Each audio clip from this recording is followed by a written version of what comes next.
So నీళ్ళ బిందె పట్టుకొని ఒక అన్న ఆలోచిస్తాడు కదా, ఇంట్లో ఆడబిడ్డ నీళ్ళ బిందె పట్టుకొని బయటికి పోతే 10 కళ్ళు ఆమెను అబ్జర్వ్ చేస్తాయి. ఆడబిడ్డ చితికిపోతూ బిందె పట్టుకొని బయటికి పోతుంది. అట్లాంటి పరిస్థితి ఉండకూడదు. ఉంటే మనం తలంచుకోవాలమ్మా. ఎన్ని నిధులు కావాలో తీసుకొని 3 రోజులలో 1200 కోట్ల రూపాయలు ఇచ్చారు కేసీఆర్ గారు. అది స్పందించే గుణం. ఇంతకుముందు గంగ మాట్లాడుతూ చెప్పింది కదా, మూసీ పక్కన ఈ రోజున ప్రభుత్వము ఆడబిడ్డల్ని ఆ ఇండ్లు కూల్చేసి ఎట్లా లాగేస్తుంది.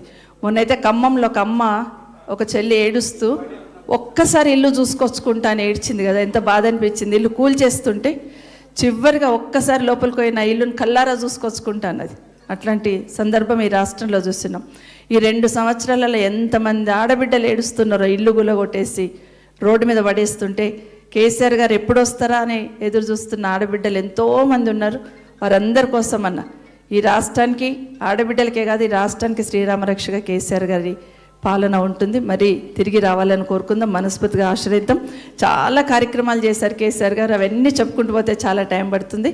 కానీ ఈరోజు దేశానికి ఒక దిక్సూచిక పనిచేశారు కేసీఆర్ గారు.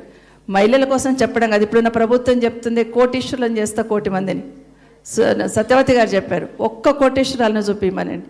2 సంవత్సరాలు అయింది కదా, పోనీ మన పార్టీ అక్కర్లేదు, మన వేరే ఎవ్వరు అక్కర్లేదు, వాళ్ళ పార్టీ జెండా పట్టినోడన్నా ఒక్కరైనా కోటీశ్వరులు అయినరా మహిళా సోదరిమణులని ఒక్కసారైనా వాళ్ళని అడగాల్సిన అవసరం ఉంది.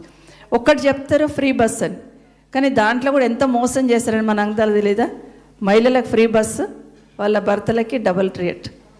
మొన్న ఏదో ఊరికి పోతే చెప్తున్నారు, అమ్మ 15 రూపాయలలో పోతుంటే మేము మా అమ్మగారి ఇంటికి, మా ఆయన ఇప్పుడు 30 రూపాయలు పెడుతున్నాడు, నాకు మాత్రం ఫ్రీ బస్ వచ్చిందని.